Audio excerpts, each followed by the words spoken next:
उन्हाळ्याच्या दिवसांमध्ये तुम्ही जर कूलर फ्रीज वापरत असाल तर ही बातमी नक्कीच तुमच्यासाठी महत्त्वाची आहे। नाशिक शहरात डेंग्यूने पुन्हा एकदा डोकं वर काढलेलं आहे। गेल्या 3 आठवड्यात शहरात डेंग्यूचे 19 रुग्ण आढळलेले आहेत। महापालिकेच्या वैद्यकीय विभागाने घरोघरी तपासणी सुरू करताच अनेकांच्या घरातील कूलर तसेच फ्रीज मधील पाण्यात डेंग्यूच्या आळ्या आढळून आलेल्या आहेत। त्यामुळे कूलरच्या पाण्यात फक्त भरणा करू नका, पाणी नियमितपणे बदला तसेच फ्रीज मध्ये जास्त दिवस पाणी राहू देऊ नका असं आवाहन महापालिकेकडून नागरिकांना करण्यात येत आहे।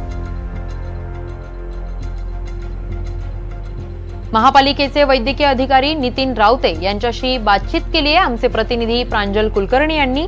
आपण पाहूयात। नाशिक शहरात डेंग्यूच्या रुग्णांमध्ये सध्या वाढ झाल्याचं दिसून येत आहे। विशेष म्हणजे उन्हाळा असल्यामुळे अनेक जण कूलरचा वापर हा करतायत आणि त्या कूलरमध्ये देखील डेंग्यूच्या आळ्या ज्या आहेत त्या महापालिकेच्या पथकाला निदर्शनास येत आहेत। माझ्यासोबत आरोग्य अधिकारी आहेत नितीन रावते सर, त्यांच्याशी आपण बोलूयात। सर, काय नक्की सर्व परिस्थिती? मे महिना चालू आहे, उन्हाचा तडाखा नागरिकांना खूप जाणवत आहे। त्यामुळे डास निर्माण होणारी सगळीकडे पाणी आटलेलं आहे।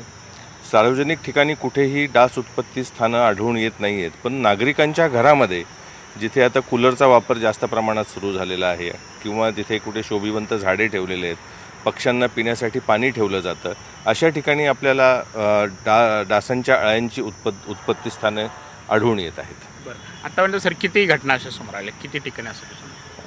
दररोज साधारण 8 ते 10 ठिकाणी आम्हाला नागरिकांच्या घरामध्ये डासांची उत्पत्ती स्थानं आढळतात। म्हणजे साधारण महिन्याला 250 ठिकाणी तरी नागरिकांच्या घरामध्ये डास उत्पत्ती स्थानं आढळून येतात। अशा वेळी आमचं जे पथक आहे ते घराघरात जाऊन तपासणी करत आहे। नाशिक महानगरपालिकेचे आणि त्याचबरोबर ठेकेदाराचे जे कर्मचारी आहेत ते सगळीकडे घरांमध्ये जाऊन तपासणी करत आहेत, त्यांना नागरिकांचं प्रबोधन करत आहेत। जे पाणी साठे आहेत ते आठवड्यातनं 1 दिवस ड्राय डे पाळावा, जे पक्ष्यांना प्राण्यांना पिण्यासाठी पाणी ठेवलेलं आहे त्याचं भांडं रिकामं करावं आणि फ्रीज खालचं ट्रे किंवा शोभिवंत झाडांसाठी किंवा कशा कुंड्या काही घरामध्ये असतील शोभिवंत झाडांच्या तर त्यासुद्धा पाणी नियमित बदलत जावं असं आवाहन ते करतायत। ओके, कूलरमध्ये जे डेंग्यूच्या आळ्या सापडतात यासाठी काय करणं गरजेचं आहे? कूलरमध्ये जे खाली पाण्याचा ट्रे असतो त्या ट्रेमधलं पाणी फक्त बरेच नागरिक त्याच्यामध्ये टॉपअप करत जातात, कमी झालं की त्याच्यामध्ये अजून टाकत जातात, त्याच्यामुळे पाणी साठून राहतं आणि पाणी साठून राहिल्यामुळं साठलेल्या स्वच्छ पाण्यामध्येच डेंग्यूचे डास म्हणजे एडिस इजिप्टाय नावाचे जे डास आहेत त्यांची उत्पत्ती होते। त्याच्यामुळे ते पाणी रोज आपल्याला तो ट्रे काढावा, बाहेर काढून तो रिकामा करावा, धुवावा, एक अर्ध्या तासासाठी का होईना पण तो उपडा करून ठेवावा आणि नंतर पुन्हा वापरावा असं मी या आपल्या वतीनं नागरिकांना आवाहन करत आहे। सर, आतापर्यंत जवळपास 90 रुग्ण हे डेंग्यूचे यंदा आढळलेले आहेत। गेल्या वर्षीपेक्षा परिस्थिती ही चांगली आहेत का आणि आपण कसं आता काळजी घेतो, काय खबरदारी, काय आव्हान करतो? नागरिकांना आवाहन केलेलं आहे। त्याचबरोबर मागच्या महिन्यात आंतरराष्ट्रीय मलेरिया दिवस साजरा झाला, या महिन्यामध्ये राष्ट्रीय डेंग्यू दिन जो आहे तो सुद्धा साजरा झाला। त्यावेळी आम्ही जनजागृती मोहीम घेतली।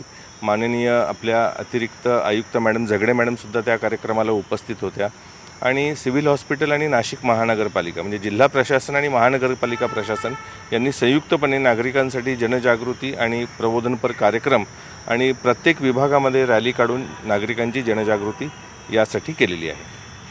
एकंदरीतच रुग्णसंख्या कमी व्हावी यासाठी महापालिका प्रयत्न तर करतेच, मात्र यासोबतच नाशिककरांनी देखील कुठेतरी खबरदारी घेणं, काळजी घेणं हे देखील तेवढंच गरजेचं आहे। कॅमेरामन विकी पवारसह प्रांजल कुलकर्णी, NDTV मराठी, नाशिक।